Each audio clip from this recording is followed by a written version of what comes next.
So who gets a Christmas tree every year? Have you ever wondered why?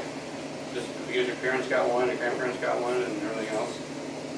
I've always had a Christmas tree every year as well. My parents always bought one. They always went to their Christmas tree farm, jumped and run when we lived in Illinois. We couldn't do that, so we just went to a YMCA, whatever, and picked one up in a parking lot.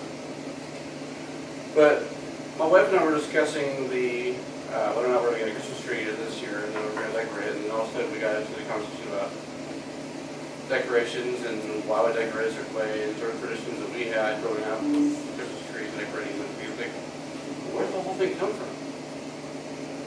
So,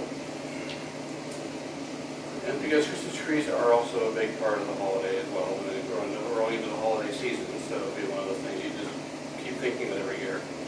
And I was just curious why.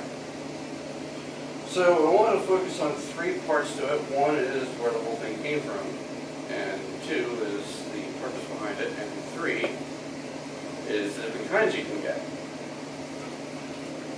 So originally, actually, it's very odd. It started with the Romans, and they didn't actually use trees themselves. They would cut branches off and line their houses with it around the outside.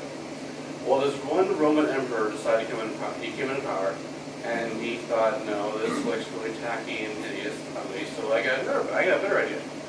I want to say that anyone who lines their houses with tree branches is an insult to me, because I like having reefs instead, because they're more unified.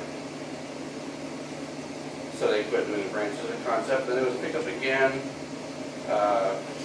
in Germany back around 1500 or so. Just a basic tree shoved in a wooden box instead of in the middle of your house, and you called it good. But then took more research. So Dr.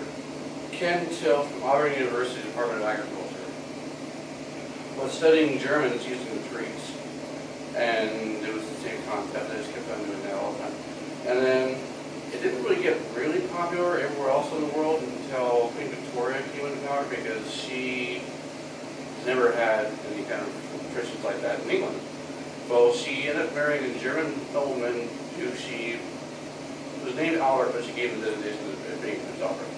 And Prince Albert, of course, being German, decided to bring over his idea of Christmas trees, and Queen Victoria was known as the grandmother of Germany, because all of her kids and grandkids all married off to various people all over Europe.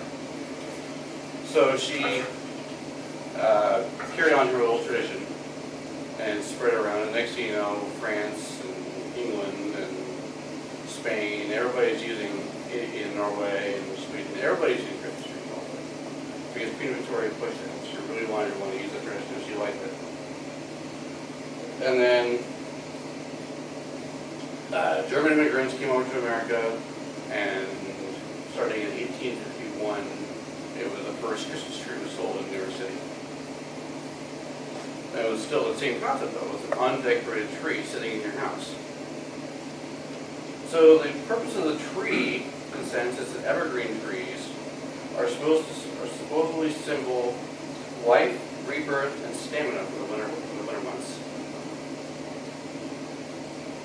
And also Christopher Klein, who's a biographer for History Channel and for Globe,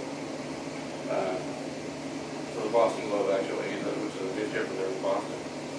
He refers to Edward Johnson as the father of electric Christmas tree lights.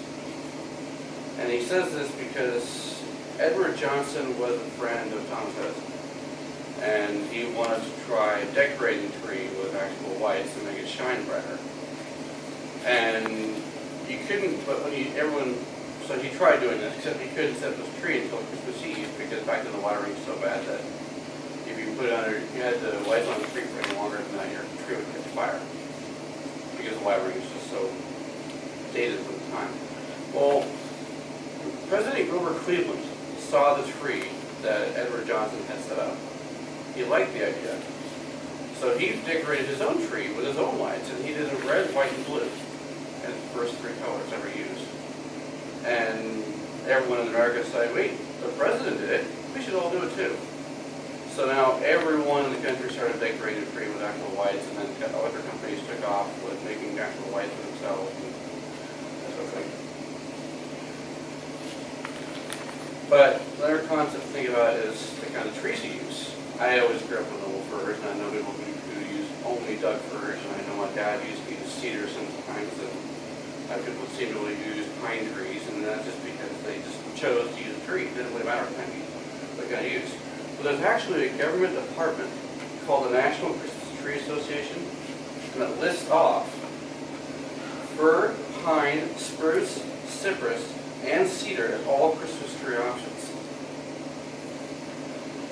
So now we all know more about the Christmas tree tradition began, and we got to think about that going through the holiday and say, well, we now know where it all came from, and we can decorate it with our own concepts. Maybe this year for Christmas we'll have a little more understanding about what the Christmas tree thing was, where it all came from, who started it, and where we go from here.